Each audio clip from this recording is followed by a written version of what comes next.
Xbox thumbstick wear and tear? It's replaceable. Remove battery cover exposing one screw beneath.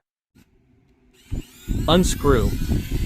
Remove grip covers exposing 4 more screws. Unscrew them. Now the front cover is easily removed.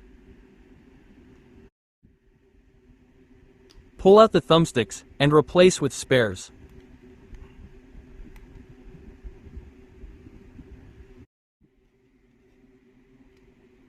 Now put back the front cover and screw it securely.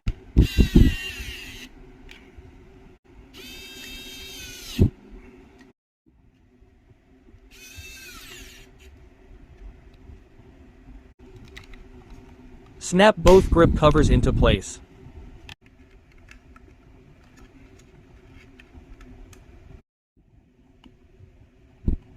Now go enjoy your game.